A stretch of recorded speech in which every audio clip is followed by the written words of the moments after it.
मित्रांनो, समोर तुम्ही बघू शकता अखंड महाराष्ट्राचा लाडका जॉकी म्हणजेच आपले विठ्ठल नाना बुतकर. नाना नमस्कार. नमस्कार.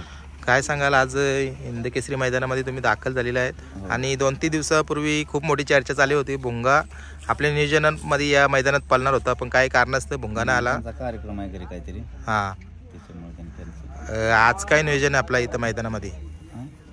आज काय निवांत खाली बघायचा.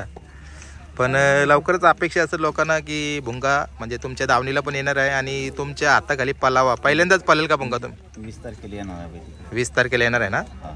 आणि जर आजचा म्हणजे भुंगाचा इथं पळण्याचा एक या होता योग होता, तो कारणास्तव कॅन्सल झालेला आहे. कार्यक्रम त्यांचा घरी आहे ना, त्यामुळे कॅन्सल केला. पैरा कोण होता काय सांगू शकता का? आजच्या दिवसाला भुंगाचा कोण होता? आता चांगला पैरा तुम्हीच केलेला का? हो.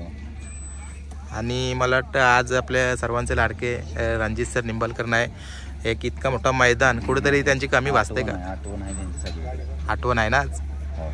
काय बोलाल 2 शब्द त्यांच्या आठवणीत? त्यांचं काय काढायला एवढं कमी झालं, ते देवासारखा देव नाही.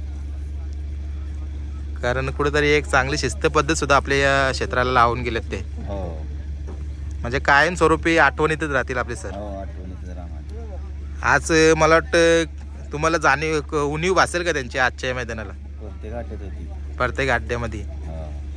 मुंबईला कधी येतात? मुंबईला यायची का चालू झाली आता पुसेगाव झाल्यानंतर मुंबईला पण. लोकांना तुम्हाला मुंबईला पण बघायला आवडतं. मागच्या वर्षी मी भरपूर सारे तुमच्या मुलाखती मुंबईला घेतल्या. प्रेक्षक आहेत ते सांगतात का आम्हाला विठ्ठल नानाला मुंबईला पण गाडीवर बसताना बघायचं आहे. येणार का मुंबईला? आणि मिलिंद शेट्टी सांगितले की भुंगाच्या गाडीवर मुंबईला सुद्धा तुम्ही बसणार आहेत. हो, चालेल. तुम्हाला आज जो पण काही नियोजन केलेलं आहे, आता तुम्ही सांगितले निवांत आहात, पण मला वाटतं एक ना एक गाडीवर तुम्ही नक्कीच बसणार असाल. आणि शुभेच्छा तुम्हाला आज गाडीच्या गुलालासाठी. मित्रांनो, समोर तुम्ही बघू शकता आपले सर्वांचे लाडके रणजित सर निंबाळकर आज आपल्यामध्ये नाही, पण कुठेतरी त्यांचा बॅनर बघितलं तरी त्यांची एक आठवण येतं.